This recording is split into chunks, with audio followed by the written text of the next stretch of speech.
16번째 노트는 ST의 자료 구조입니다. 근데 여기에 있는 내용들은 이제 2학기에 자료 구조 및 실습 시간이 있어요. 거기서 배우게 될 자료 구조들이에요.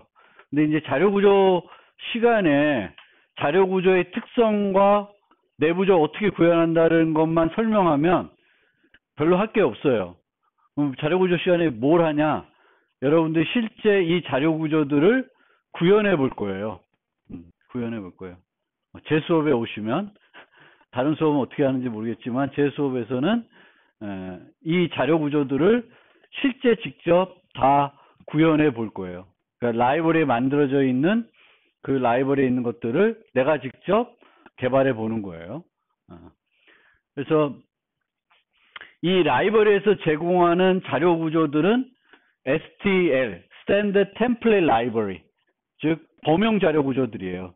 그러니까 std 벡터가 있으면 벡터에 내가 저장하고 싶은 건 뭐든지 다 저장할 수가 있습니다. 그래서 범용 자료 구조이고요. 문제의 종류에 따라서 우리가 사용해야 될 자료 구조가 달라집니다.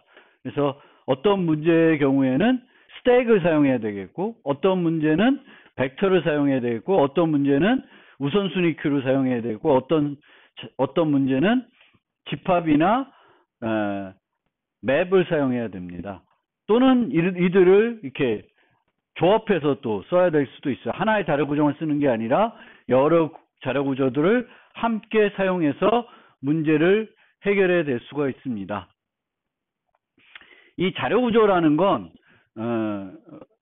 간단하게 말씀드리면 여러 개의 같은 종류의 데이터를 여러 개 유지하는 복합 타입을 말해요. 복합 타입. 여러 개를 유지하는 복합 타입. 그래서 이 라이브러리에서 제공하는 자료 구조들은 보통 동적 자료 구조입니다. 그래서 동적 자료 구조라는 건 저장하는 데이터의 개수가 제한되어 있지 않습니다. 내가 저장할수록 필요한 내부적인 공간을 계속 확보해서 데이터를 저장해 줍니다. 그래서 동적 자료 구조라는 건 저장할 데이터가 제한되어 있지 않은 거예요. 배열 같은 경우에는 우리가 용량이 10인 배열을 만들게 되면 최대 10개만 저장할 수가 있는 거죠. 근데 이제 자료 구조들은 그렇지가 않고요. 이 동적 자료 구조를 만들기 위해서 우리가 내부적으로 어떻게 만드냐면은 동적 배열이라는 기법을 사용하거나 연결 구조라는 걸 사용하게 됩니다. 근데 연결 구조 말고 동적 배열을 이용하는 기법들은 어떻게 하게 되냐면 배열을 처음에 확보를 해요. 그 다음에 공간이 부족하면은 더 큰 공간을 확보하고 나서 같은 자리에서는 공간을 확대할 수가 없습니다. 같은 위치에서는. 그래서 새 공간에다가 더 큰 공간을 확보하고 기존 데이터를 새 공간으로 복사를 해요. 그러면 이렇게 용량을 확대할 때 많은 비용이 발생하게 됩니다. 그러면 자료 구조를 효과적으로 사용하려면 어떻게 해야 돼요?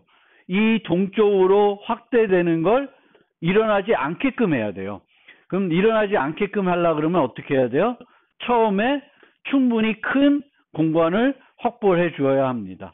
그래서 내부적으로 이 자료 구조는 동적 배열 기법을 사용하는 자료 구조인지 아닌지를 판단해야 되겠고, 동적 배열 기법을 사용하는 자료 구조들은 어떻게 사용해야 돼요? 처음에 충분한 공간을 확보해 주어야 효율적으로 사용할 수가 있습니다. 그 다음에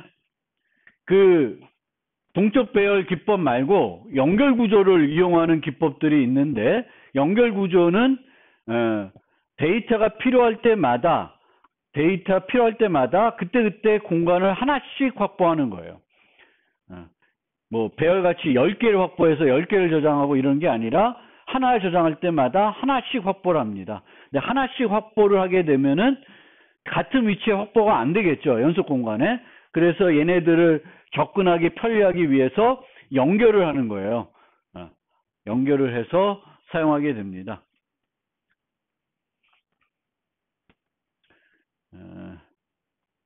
그리고 이렇게 쓰기 때문에 이제 연결 구조를 이용하는 자료 구조들은 여기에 써 있지 않는데, 연결 구조를 이용한 자료 구조들은 캐싱에 불리합니다.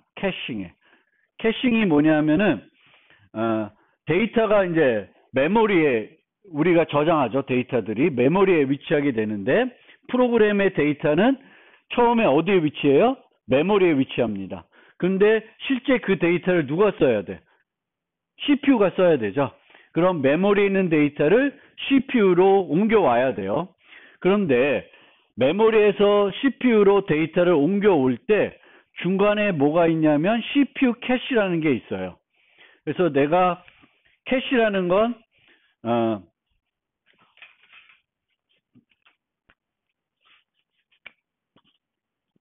빠른 메모리, 느린 메모리가 있으면 요 사이에 위치합니다. 캐시라는 게.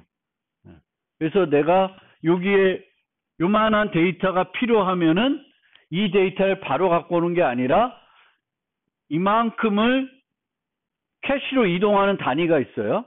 캐시로 옮겨온 다음에 여기서 요걸 가져가요.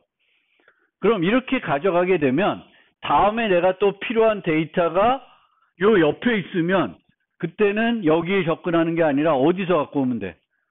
캐시에서 갖고 오면 되죠.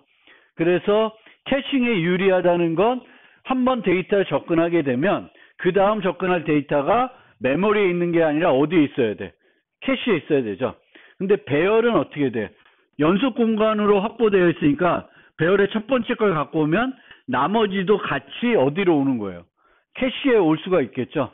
그래서 데이터가 연속 공간으로 확보되는 배열을 쓰게 되면 캐싱에 유리하다. 조금 더 성능 향상에 유리한 거예요. 근데 연결 구조는 막 여기저기 이렇게 되어 있기 때문에 하나를 갖고 와도 그 다음 데이터가 인접해 있다는 보장이 절대 없습니다. 그래서 캐싱에는 어떤 게 더 유리해요? 어떤 자료 구조가 더 유리해요? 배열을 사용하는 구조가 더 유리합니다. 연결 구조 말고. 그리고 이제 여기에 많은 자료 구조를 이제 소개를 하는데 자세히 소개는 하기에는 시간이 없어서 소개를 많이 못 하는데, C++에서 프로그램에서 가장 많이 사용하는 자료 구조는 STD 벡터예요. C++에서는 배열이 필요하도 배열을 안 쓰고 그냥 STD 벡터를 다 사용합니다. 그래서 C++에서 프로그래밍을 하려고 그러면 STD 벡터는 확실히 이해하고 잘 사용할 줄 알아야 돼요. 그리고 STD 벡터를 잘 쓸 줄 알면 나머지 자료 구조도 쉽게 사용할 수 있습니다. 단 뭘 알아야 돼? 언제 어떤 자료 구조를 쓰는지를 잘 판단해야 되겠죠. 이번에 필요한 게 스택인데 Q를 쓰고 있으면 효율적이지 않을 겁니다. 그래서 그런 것들을 잘 알아야 되는 거고요. 그 다음에 이제 어떤 자료 구조들을 이제 이 16장에서 소개하냐면 스택이라는 자료 구조가 있어요. 스택은 리포 방식의 자료 구조입니다. Last in, first out. 그래서 맨 마지막에 들어온 걸 먼저 주는 거예요. 그러니까 데이터를 막 자료 구조에 추가할 수가 있습니다. 데이터에서 막 추가한 다음에 내가 하나를 달라 그러면 뭘 줘요? 맨 마지막으로 추가한 걸 주는 게 스택입니다. 그럼 스택은 언제 쓰면 좋을까? 가장 최근에 뭘 했는지를 알고 싶으면 뭘 쓰면 돼? 스택을 쓰는 거예요. 가장 최근에. 예를 들면은 가로 검사를 한다. 가로 검사 같은 경우에는 이제 이렇게 뭐 이렇게 있으면 이제 검사하는 거예요. 쌍이 맞는지. 그러면 얘와 매칭해야 되는 게 뭐예요? 가장 가까운 열린 가로예요. 그러면 가장 가까운 열린 가로가 어디에 있는지 어떻게 알아? 뭔지 어떻게 알아? 이런 열린 가로를 만나면 어디다 집어넣으면 돼? 스택에 집어넣으면 돼요. 그러면 스택에서 맨 마지막에 맨 처음 나오는 건 뭐예요? 가장 맨 마지막에 집어넣은 열린 가로가 됩니다. 그래서 이렇게 스택은 가장 최근에 뭘 했는지를 알고 싶으면 이제 스택을 쓰는 거예요. 그 다음에 Q가 있습니다. Q는 일반 Q, 그냥 우리가 보통 그냥 Q라 그러면 P4Q를 말해요. First in, first out. 그래서 이 P4Q는 프로그래밍 문제를 해결할 때는 별로 사용하지 않습니다. 프로그래밍 문제를 해결할 때는 많이 안 쓰고 언제 많이 쓰냐면은 서비스 만들 때 많이 써요. 실제 우리가 은행 가서 서비스를 어떻게 받죠? 번호표로 받는 거죠. 먼저 온 사람이 먼저 서비스 받는 거예요. First come, first serve. P4가 그거예요. 줄을 쓰는 거에서 먼저 온 사람을 처리하는 거예요. 우리가 컴퓨터에 프린터 큐를 구현하게 되겠죠. 그럼 프린터 큐가 어떻게 동작해요? 먼저 인쇄를 요청한 애가 먼저 출력이 되죠. 그게 P4 방식입니다. 그래서 먼저 온 걸, 먼저 집어넣은 걸 먼저 나오게 되는 거예요. 가장 마지막에 들어간 게 나오는 게 아니라 가장 먼저 넣은 거, 가장 오래전에 넣은 게 추출되는 게 P4 방식입니다. 근데 PQ 중에 그렇게 집어넣은 순서에 의해서 추출되는 게 아니라 집어넣은 순서와 무관하게 그 중에 우선순위가 있고 그 우선순위에 따라서 가장 우선순위가 높은 그런 데이터를 먼저 처리하고 싶을 수가 있어요. 그때는 뭘 써요? 우선순위 Q를 쓰는 거예요. 근데 이 우선순위 Q는 선형 자료 구조가 아닙니다. 그러니까 선형 자료 구조는 뭐냐면은 후속 요소가 있으면 하나만 있고 선행 요소가 있으면 하나만 있는 게 선형 자료 구조예요. 배열은 선형 자료 구조입니다. SE 벡터 선형 자료 구조이고 스택도 선형 자료 구조예요. 그런데 이제 우선순위 Q는 선형 자료 구조가 아니라 이진 트리 형태로 만들어요. 이진 트리. 트리 형태로 만드는 게 되는데 이 이진 트리를 어떻게 만드냐면은 연결 구조를 만들지 않고 이진 힙이라고 하는 배열을 이용해서 만들게 됩니다. 뭐 자세한 거는 이제 2학기 때 자료구조 수업에서 이제 배우게 될 거고 우선순위 Q는 어떻게 동작하는지는 알겠죠. 우선순위에 따라서 집어넣은 순서와 상관없이 나오는 애가 결정이 되는 거예요. 그러면 우선순위 Q를 내가 쓰려고 그러면 뭘 해야 돼? 우선순위 그 규칙을 내가 생성할 때 만들어줄 수가 있어야 돼요. 이 우선순위 규칙을 어떻게 만드냐면은 그 데이터들 비교할 때 사용할 함수를 전달해 줘야 되는 거예요. 아니면 클래스를 내가 우선순위에 넣을 거면 클래스에 뭘 만드는 되냐면은 요 연산자를 다중 정의해 놓으면 돼요. 그럼 이 연산자를 가지고 우선순위를 판단합니다. 아니면 람다 표현식이나 그 함수 객체 같은 걸 정의해 가지고 생성할 때 전달해 줘요. 그러면 그 함수를 이용해서 데이터의 우선순위를 판단하게 됩니다. 그래서 우선순위 Q를 내가 쓰려고 그러면은 내가 원하는 우선순위를 지정할 수 있게끔 할 줄 알아야 되는 거고요. 기본적으로 우리가 프로그래밍 할 때 이제 라이브러리 함수를 많이 쓰게 되는데 많이 쓰는 라이브러리 함수 중에 하나가 뭐냐면은 정렬 함수예요. 정렬. 근데 이 정렬도 내가 정렬하고 싶은 기준이 다양할 수 있잖아요. 그러면 다양한 기준, 내가 필요한 기준대로 정렬할 수 있어야 돼요.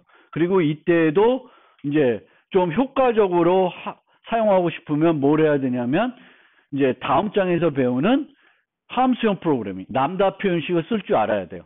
그래서 이 람다 표현식으로 함수, 그 정렬할 때 사용할 기준을 그 정렬할 때 인자로 전달해 줄 알아야 됩니다.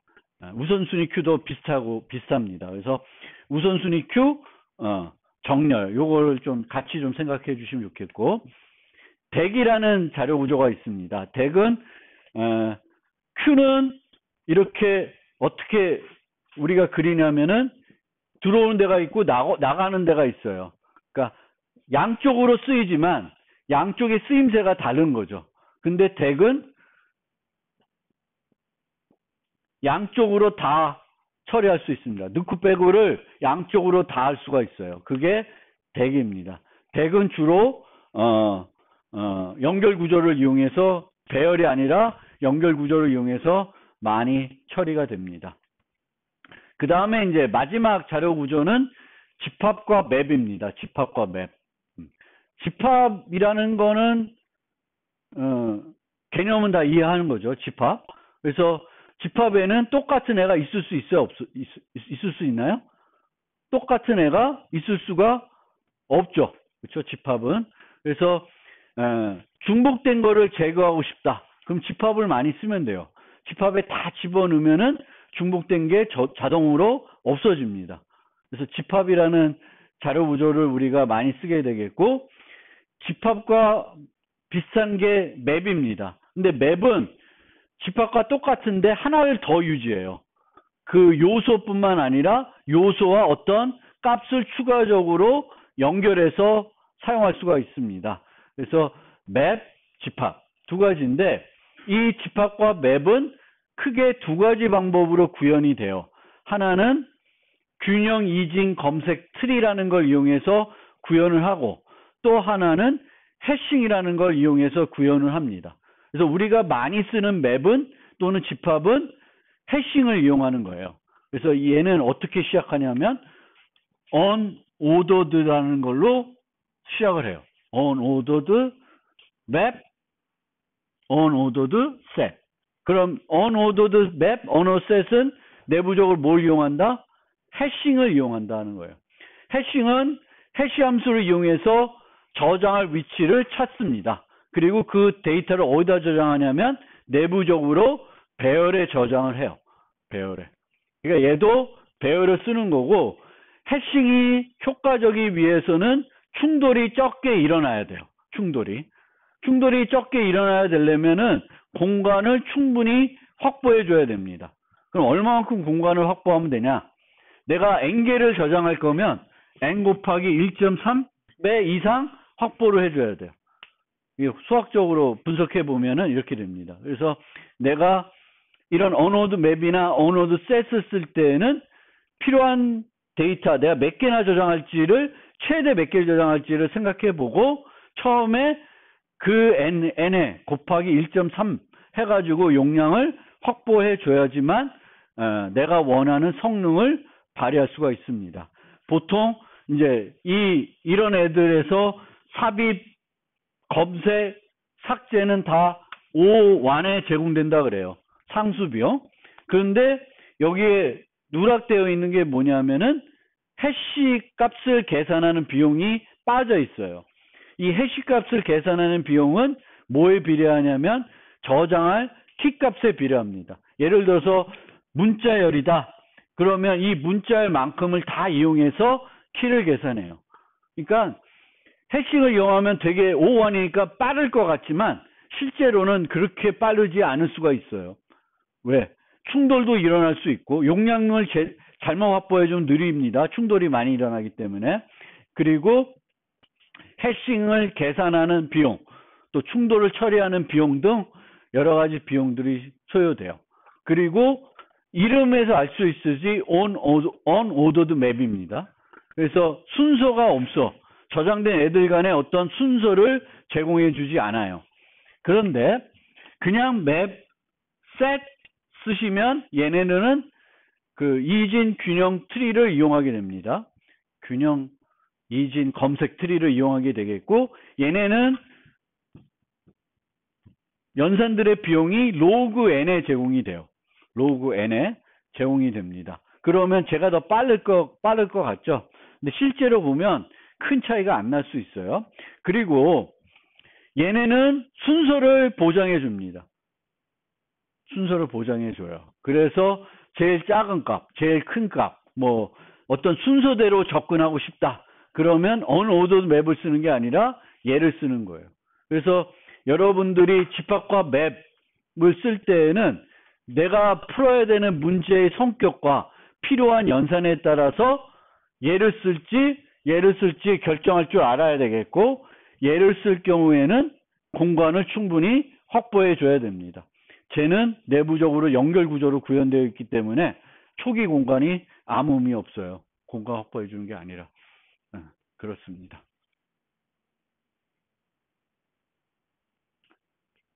그 다음에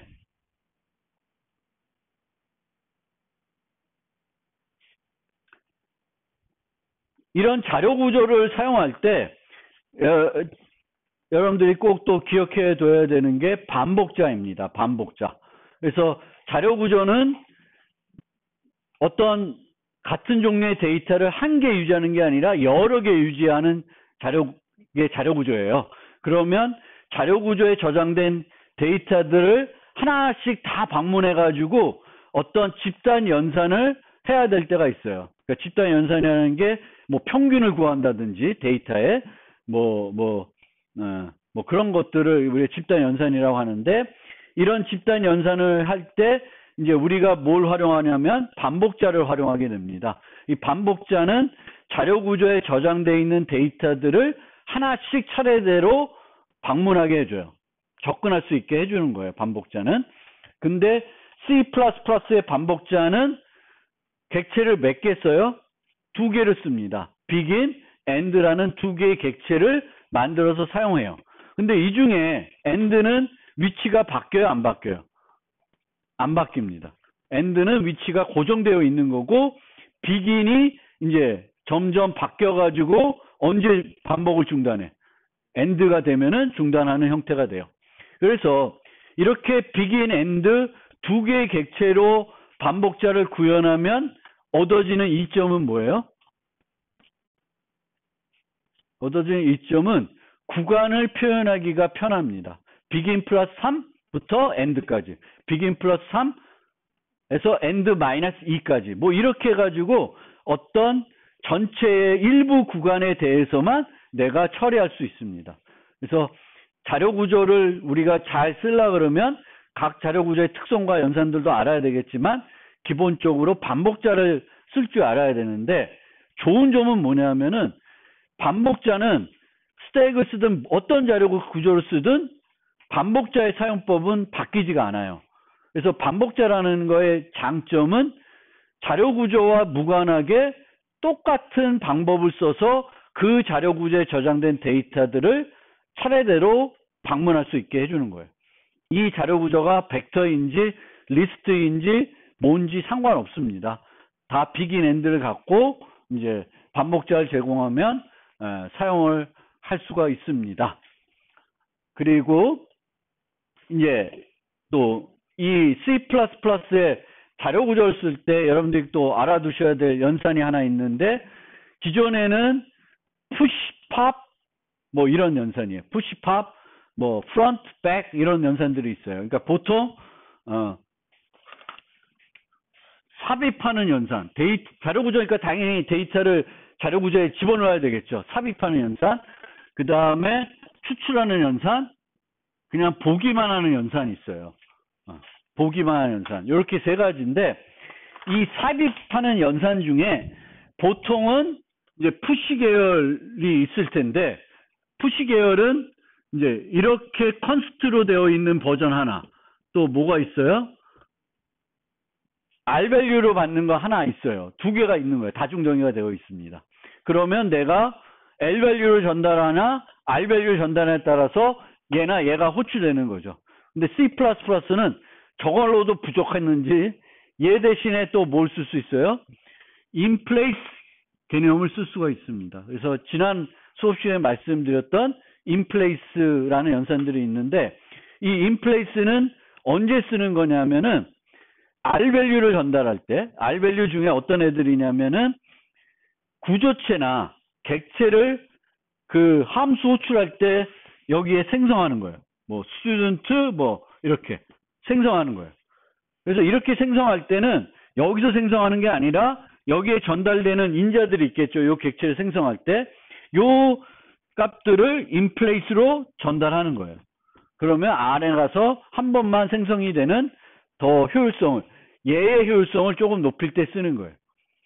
얘가 아니라 요거 높일 때 쓰는 거예요. 그래서 아무 때나 inplace 쓰는 건 아니고 inplace가 효율적인 때가 있습니다. R밸류를 전달할 때 객체를 생성하면서 전달해야 되면은 객체를 생성해서 전달하는 게 아니라 객체를 생성할 때 내가 전달할 그 생성자의 인자들을 inplace의 인자로 전달하는 거죠.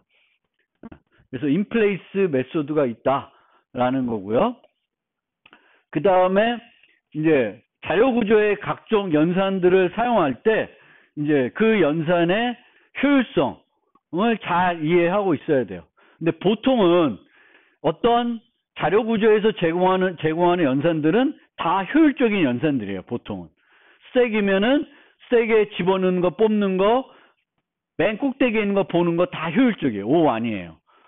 Q도 P4Q면 집어넣는 거, 빼내는 거, 보는 거 다 효율적입니다.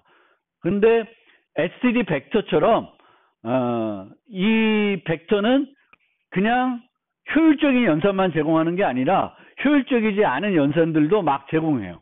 그래서 벡터는 내부적으로 뭘로 구현되어 있어요? 배열로 구현되어 있죠. 그럼 배열에서 중간에서 삭제하는 거 효율적이야? 아니에요. 왜냐하면 중간에 삭제하면 다 뒤에 애들 하나씩 땡겨와야 돼요.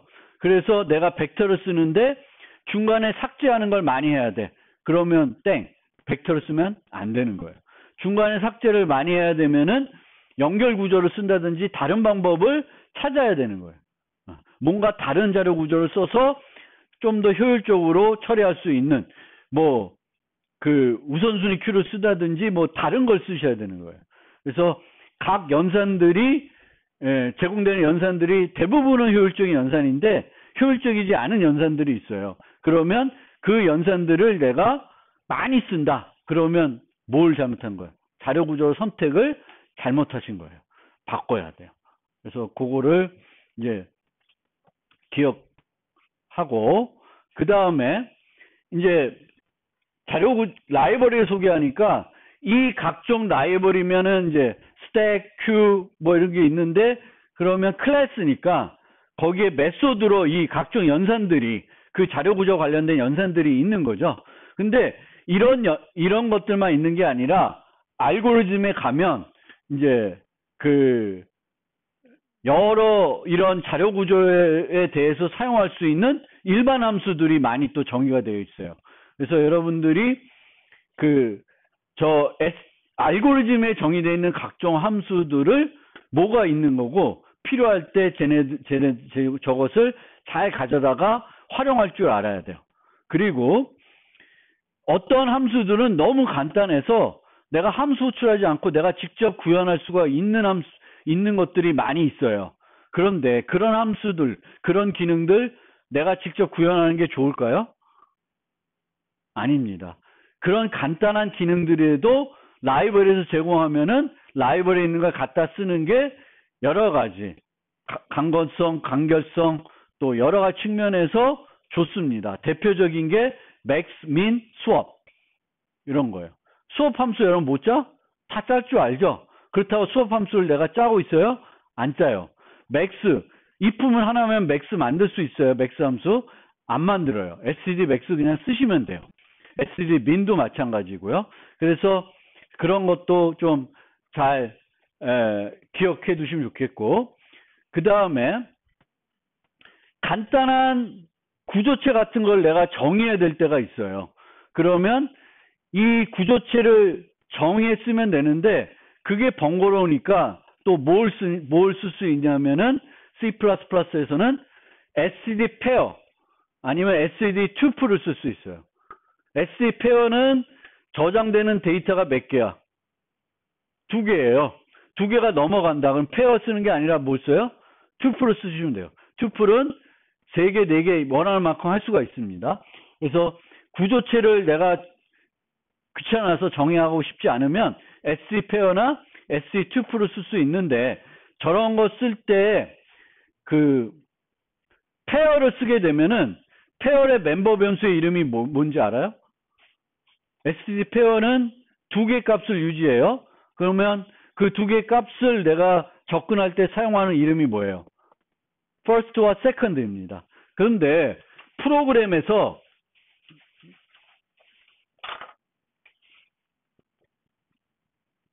이렇게 코딩을 하면은 이거 그러니까 가독성이 별로 안 좋아요. 그래서 내가 만약 이렇게 써야 된다 그러면 페어 쓰지 마시고 구조체를 정의하세요. 예를 들면 포인트 해가지고 XY 값 2개 유지하는 거예요. 그러면 SC 페어 인트에서 그 포인트 나타낼 수가 있죠.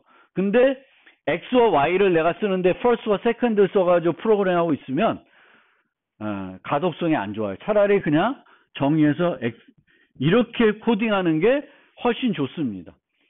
그런데 그러면 std 페어를 언제 쓰냐? first와 second를 접근할 필요가 없이 std 페어를 쓸 수 있으면 쓰는 거예요. 그리고 그거를 좀 많이 해줄 수 있는 게 바로 structure binding입니다. structure binding. 그러면 이런 식으로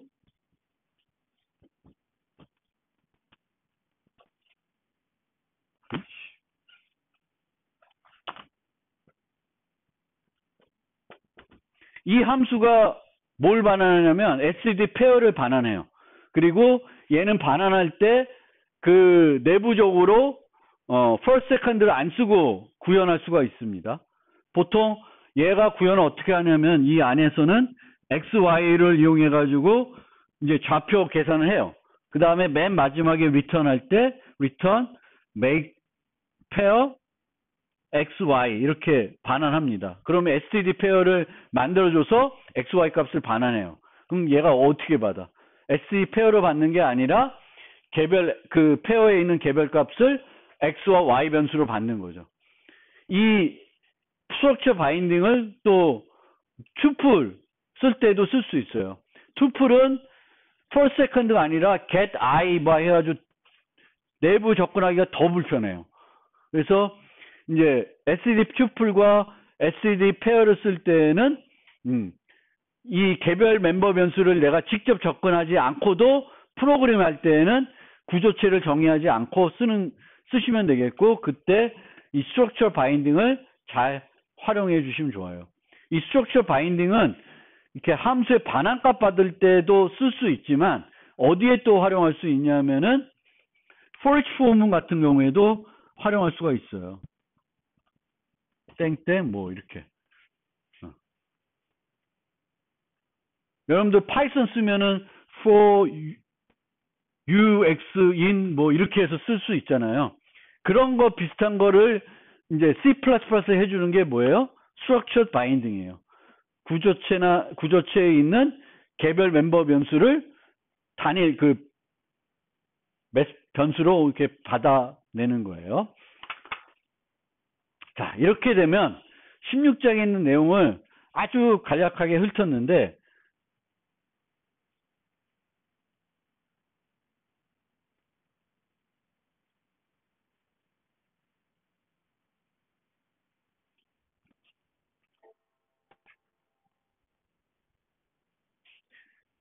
std 벡터의 사용법 중에 또 std 벡터뿐만 아니라 모든 자료 구조가 대부분 뭘 할 수 있냐면은 초기 값을 나열해 가지고 자료 구조를 생성할 수가 있습니다. 초기 값을 나열해 가지고 초기 값을 나열할 때 이제 사용하는 문법이 중괄호예요.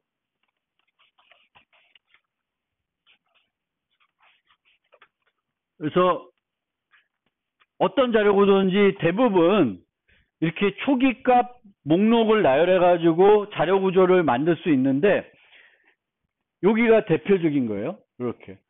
그럼 1, 2, 3, 4, 5. 그러면 얘는 이 벡터를 용량이 5개짜리 만들어주고 내부 배열이 5개짜리가 만들어지는 거예요. 그리고 각 값들을 1, 2, 3, 4, 5로 저장해 주는 거예요. 이런 벡터들을 이렇게 하는데, 우리가 벡터를 만들 때 가장 많이 사용하는 형태가 어떤 형태냐면은 형태 2예요. 형태 2. 그래서 뭐 std 벡터 int 111 이렇게 되면 용량이 10인 벡터를 만들어주고 다 뭘로 초기화하죠? 1로. 그러니까 이 벡터들이나 아니면 자료 구조들이 편리한 것 중에 하나는 초기화를 쉽게 할 수가 있어요. 초기화를.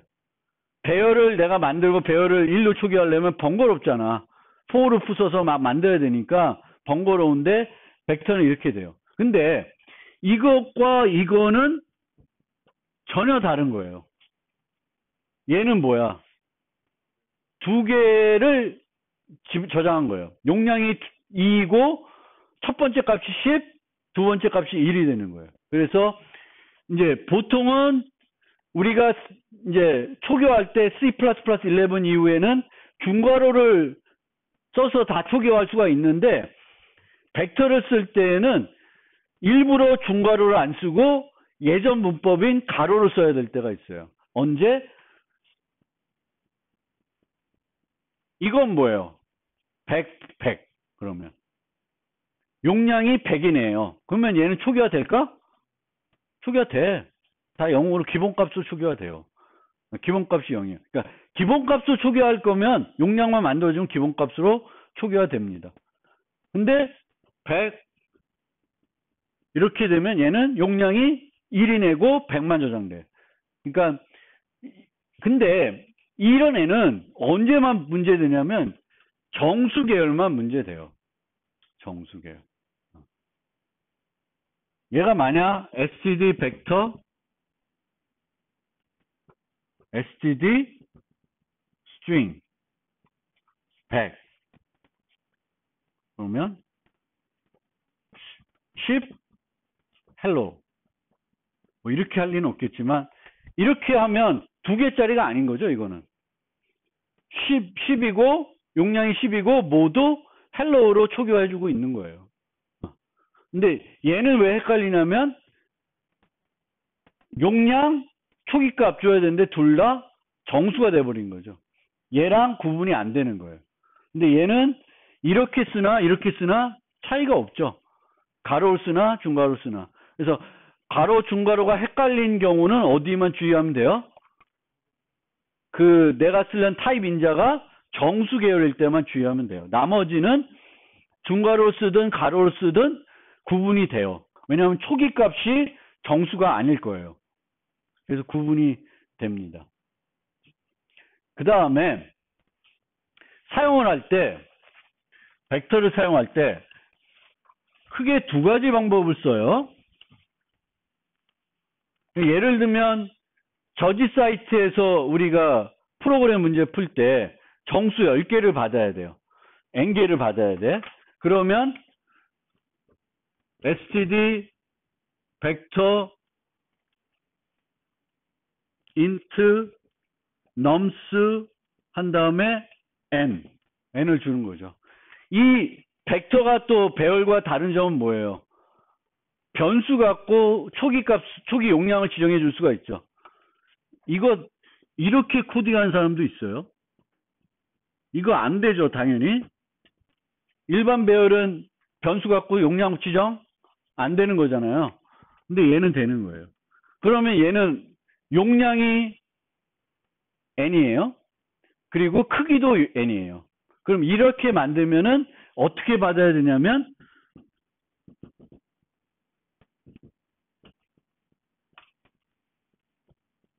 색인 연산자로 받아야 돼. 색인 연산자로.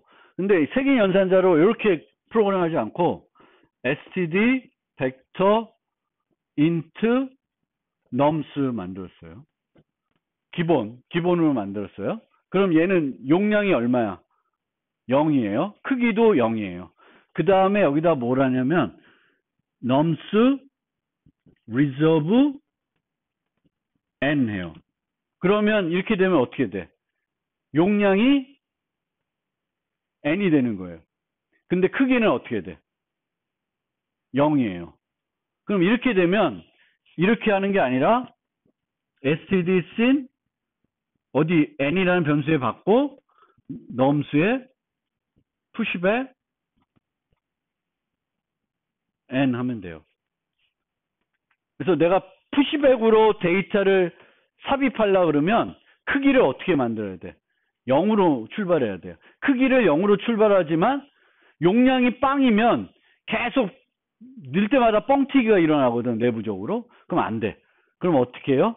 리저브 용량을 확보를 하되 크기는 0으로 놓으면은 푸시백 하는 거예요. 여기다가 이렇게 만들어 놓고 푸시백 하면은 어디다 들어갈까? 0 위치에 들어가요? 0 위치에 들어가는 게 아니라 100 위치에 들어가요. 그럼 안 돼. 그러니까 내가 용량과 크기를 일치시키게 만들어 놓은 다음에 색인 연산자로 데이터를 저장하는 방법이 있고, 용량은 확보해 놓지만 크기는 0으로 해가지고 어떤 연산을 써서 데이터를 추가해요? 푸시 백. 근데 푸시 프론트 하면 안 돼요. 벡터는 푸시 백. 배열은 맨 뒤에 넣어야 돼요. 네. 그래서 요 초기화 목록, 요것과 요거의 차이 잘 이해하고, 우리 리저브 잘 기억해 두세요. 그래서 벡터를 많이 사용하세요. 배열이 필요하면 무조건 벡터 갖고 프로그램을 막 하다 보면 다음에는 이제 배열 사용법을 잊혀버려가지고 배열을 어떻게 쓰는지도 몰라. 그리고 뭐만 쓰냐면 벡터만 써요.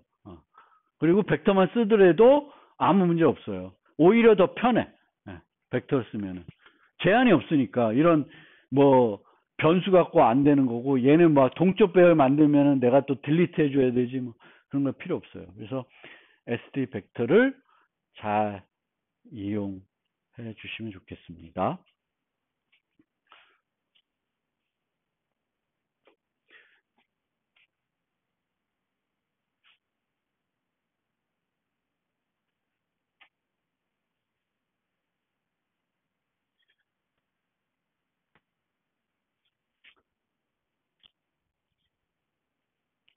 쉬었다 할 수도 있는데 금방 하고 끝냅시다. 쉬지 말고 그냥 진행합시다.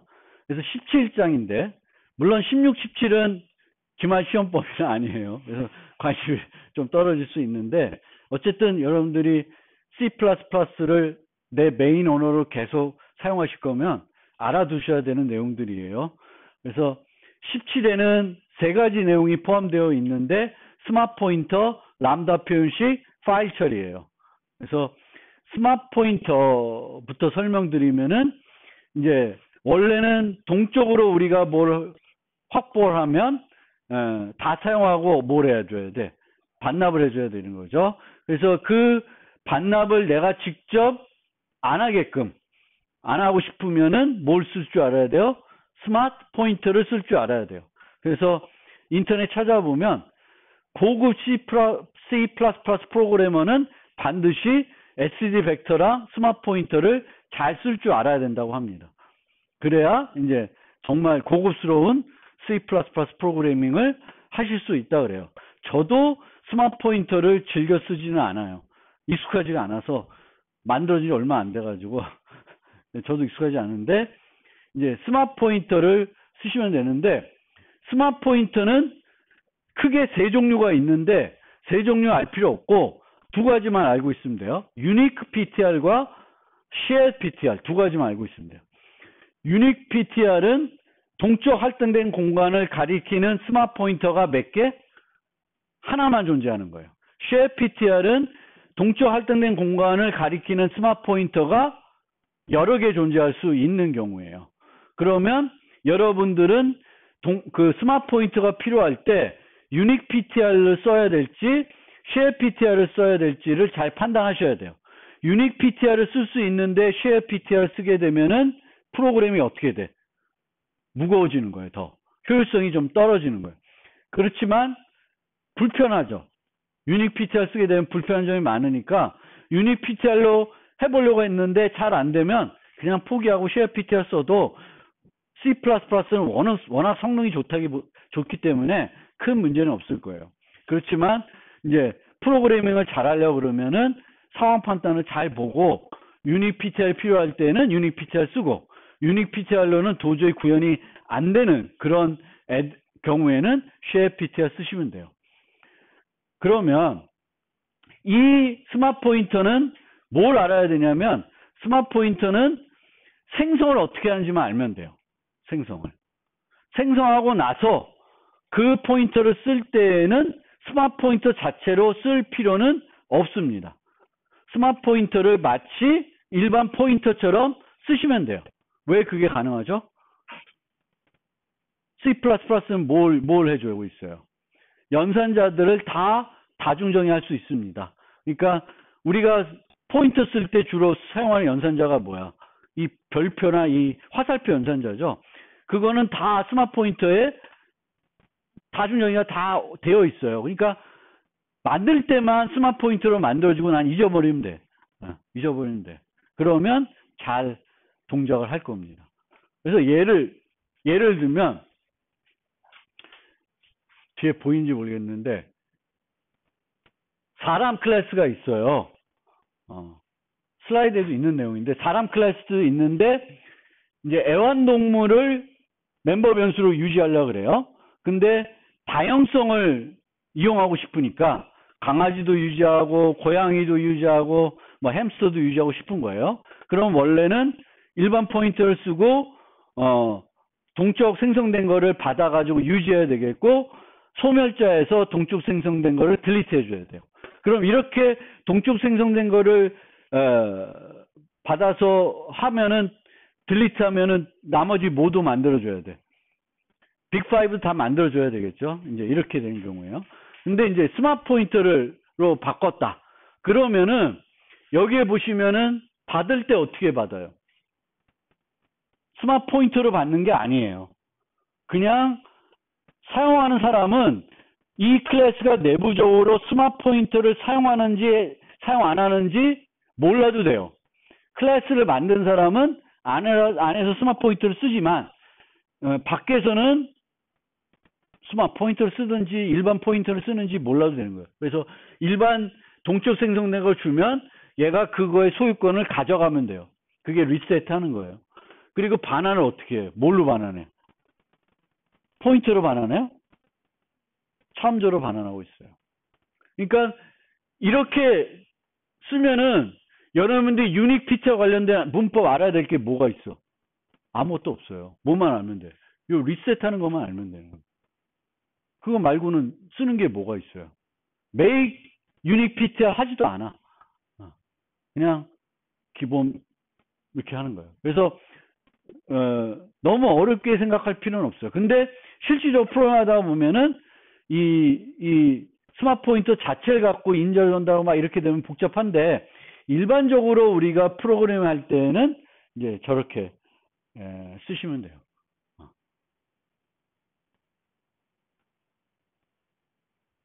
물론 이렇게 쓴다고 빅5를 안 만들어야 되는 거 아니야. 만들어줘야 돼요. 이렇게 하더라도 이제 제가 지난번에 실수했다고 말씀드린 것처럼 이제 스마트 포인터로 동적 할당된 멤버를 유지하면은 얘는 그 깊은 복사를 저절로 해주는 건 아니에요. 그래서 깊은 복사를 하는 기능이 필요합니다. 깊은 복사를 하는 애를 만들어줘야 돼요. 그리고 저런 다양성 있는 깊은 복사하는 애들은 우리가 뭘로 만들어야 돼요? 저거를 깊은 복사하려면 뭐가 필요해요? 다양성 지원 객체에 대한 깊은 복사 하려면 뭐가 필요하냐면 가상 복사 생성자가 필요합니다. 클론 이런 시험에 나와 공부하세요. 가상 복사 생성자. 그래서 가상 복사 생성자를 이용한 복사 생성자를 정의하는 방법이 다음 주 월요일 시험 문제에 나올 거예요. 그래서 한번 공부해 보세요. 네, 그렇습니다. 그래서 스마트 포인터는 저 정도예요. 스마트 포인터는 이제 저절로 하는 건데 유닉 PTR은 이 유닉 PTR을 갖고 있으면 얘는 복사 생성자가 자동 딜리트 돼요. 왜냐하면 복제할 수가 없어요. 유닉 PTR은. 그래서 내가 복사 생성자를 깊은 복사하는 걸 잘 만들어 주셔야 되겠고 약간 복잡합니다. 근데 뭐 이제 다음 주 시험 나오는 거에 스마트 포인터를 이용한 버전은 안 나오겠죠. 그렇죠? 시험 범위가 아니니까. 그렇지만 다양성을 유지하는 객체에 대한 복사 생성자를 만드는 건 시험 문제에 나올 수 있고 나올 거예요. 그 다음에 별거 없네. 람다 표현식. 람다 표현식은 한번 설명을 드렸었죠. 7장 할 때. 한번 설명을 드렸었어요. 그래서 람다 표현식은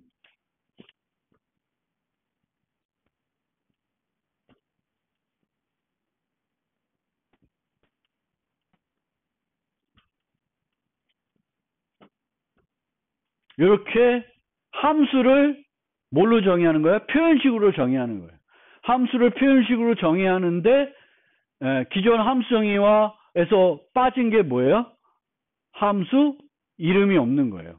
보통은 일회용으로 쓰기 위해서 얘를 쓰는 거죠. 보통 어디다 정의하냐면 푹 뭐 이렇게 함수를 만들 때 뭐 이렇게 오토 x 뭐 이렇게 해서 함수에 전달할 때 여기다가 람다 표현식 써서 전달합니다. 이 람다 표현식을 여러분들이 많이 사용하는 위치는 보통 어디냐면은 정렬할 때, 우선순위 q 쓸 때, 이럴 때 람다 표현식을 쓸 줄 알면 편하게 쓸 수 있어요.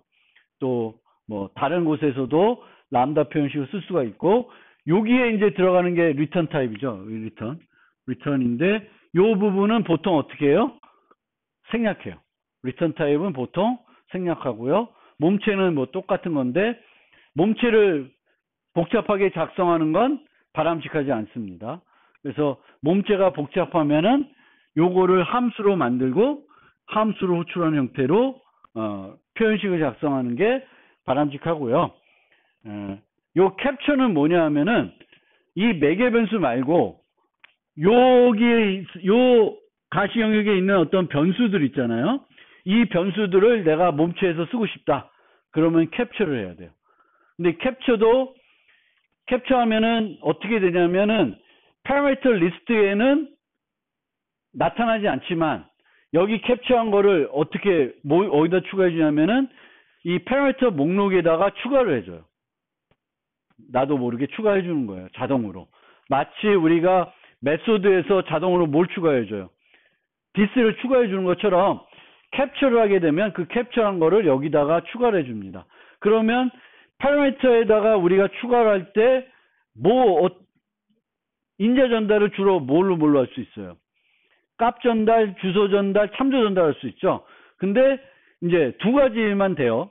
어떻게 되냐면 값 전달로 캡처할 수 있고 참조로 캡처할 수가 있습니다. 그래서 값 전달로 캡처하거나 이렇게 하는 거예요. 그래서 복잡하게 문법이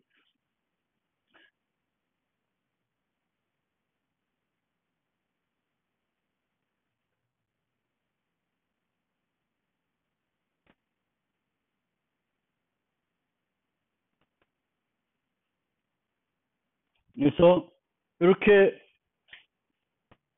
하나만 쓸 수 있고 이렇게 변수를 쓰면은 요 변수 하나만 참조로 캡처하겠다는 거예요. 이퀄이면 그러니까 이퀄을 안 쓰고 변수만 쓰면은 얘는 뭘로 캡처하겠다는 거야? 값 전달. 그러니까 내가 요거 쓰면 원래 참조할 때도 요거 쓰잖아요.